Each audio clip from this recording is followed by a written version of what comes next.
Hey, what's up everyone, I'm Andrew, and in this video I have another PSP, but with a little unusual request.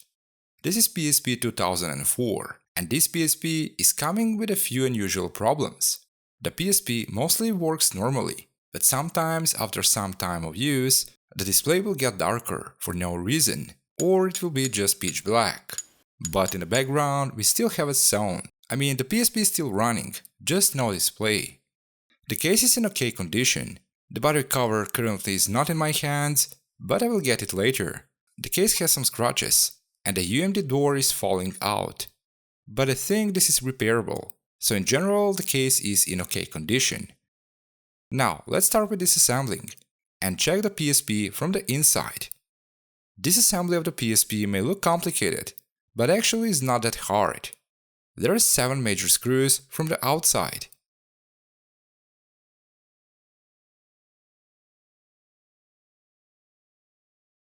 From the inside, removing the display and some other parts requires a little attention, because most of the parts are a little gentle.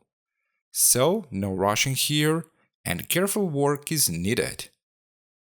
The reason why the UMD door is falling out is one plastic side with a spring mechanism is broken, but fortunately this part is still here, so I can stick back later. The rest of the parts are easy to remove. The PSP has a very few screws from the inside, and the parts are easily removable as well. Just I need to be careful to not break some plastics that are crucial to hold some parts.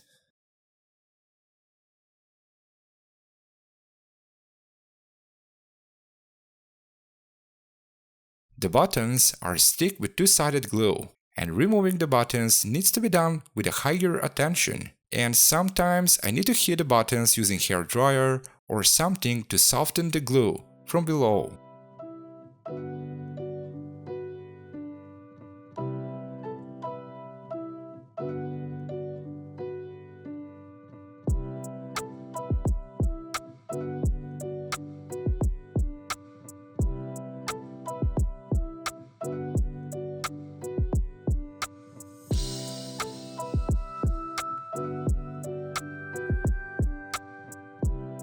The grey bezel from around is removable as well. The bezel is holding with a small clamps from all sides around, but there is no glue here, and removing the bezel is simple. One of the hardest things to remove is the front glass. The front glass can be replaced in case it's broken or in case if you want to do some mod or fix the case. The front glass is stick with a glue, but the glue is not that powerful. So using scalpel, slowly and carefully, the front glass can be removed. Just this step requests a little more attention. To not crack or scratch the glass. Basically this is all about disassembly the PSP. Now I move to check and clean the parts and the outer components from the inside. I notice a very little corrosion around some components. But this is very usual. These devices are pretty old nowadays, and many things are very expected. Anyway, using brushes, 96% isopropyl alcohol, and cotton buds, I clean all the components from some dirt, corrosion, and dust.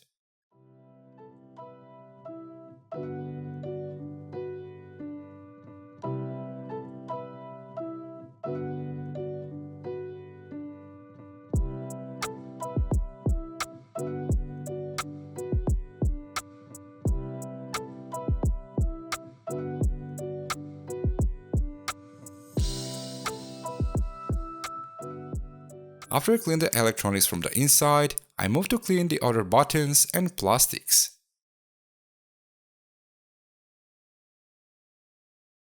After I finish with cleaning the electronics and the other parts, I move to the case.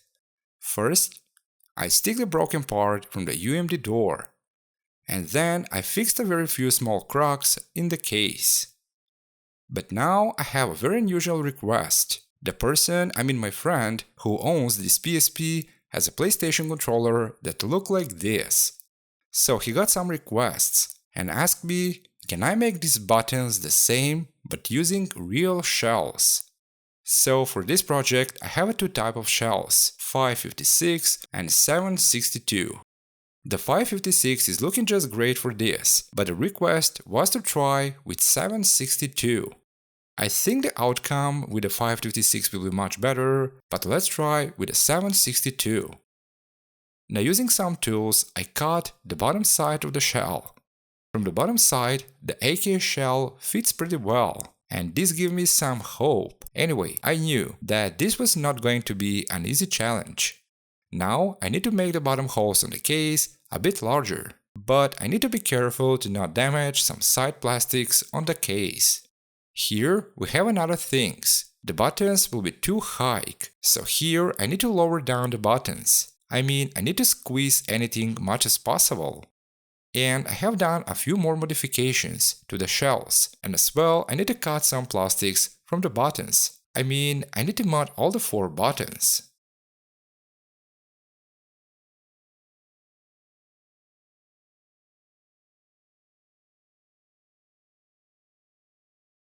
Now I took a very fine sandpaper and start sanding the case.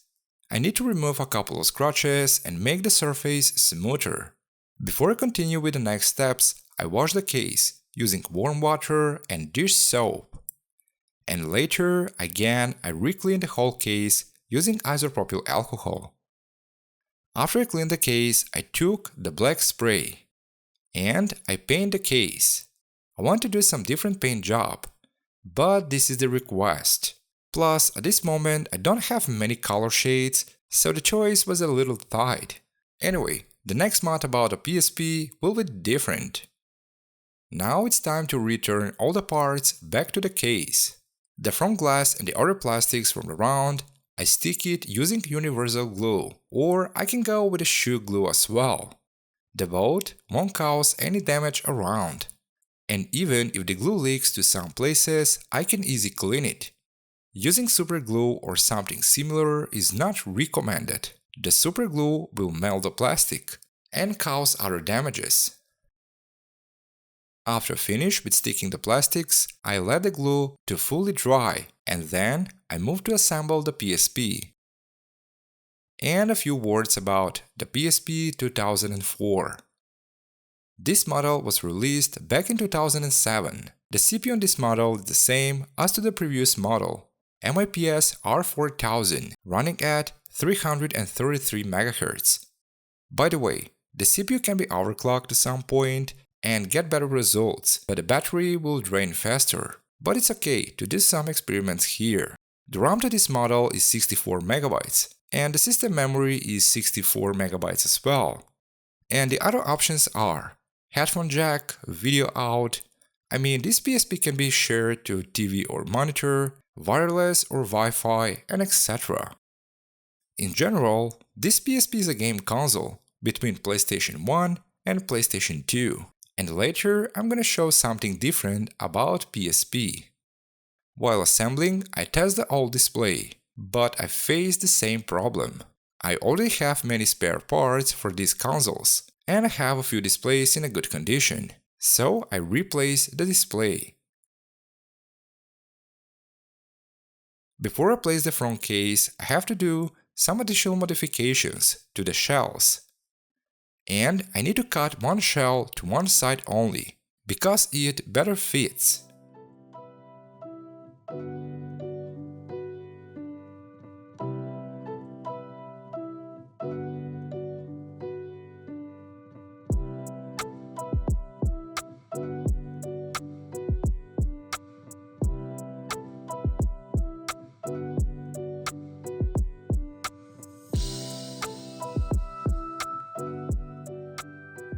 The stickers under the battery I place it later, because I need to do a full testing first.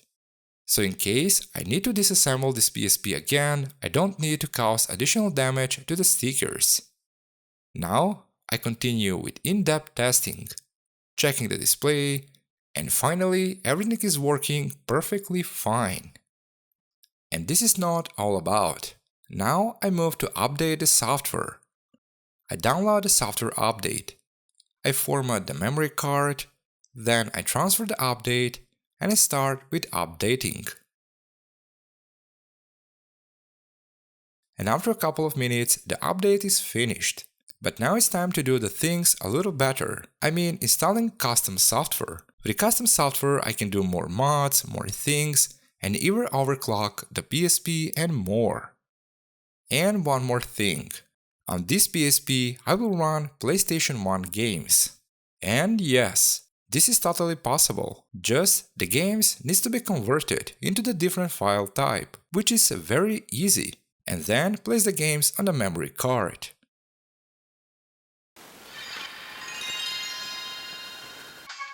And this is Crash Team Racing from PlayStation. And everything is working just fine.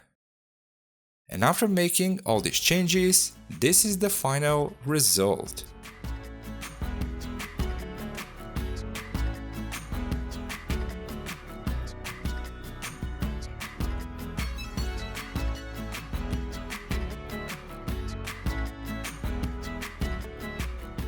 And a few words about this PlayStation. The buttons on the PSP are not great as I expected, but everything is working normally. I like the larger buttons because some commands can be easily reached. But to be honest, it's not something very special. Maybe it's looking good and it's working well, but I prefer the original ones. The PSP is fully functional now, no screen problems or anything else. And except for enjoying a PSP games as usual, this device can run most of the PlayStation 1 games. The PlayStation games are customizable, I mean in terms of controls, resolution, brightness, and more. Some games can be glitchy, but this is only if some settings are wrong. Otherwise, the games will work perfectly fine. Well, and this is all about this PSP 2004. This game console is pretty old, but it's still great if you want to enjoy older games from PSP and PlayStation 1. Well, I hope you enjoyed watching this video, and I hope this video will give some ideas and inspiration to make some things better. Thanks for watching, and I will see you in the next video.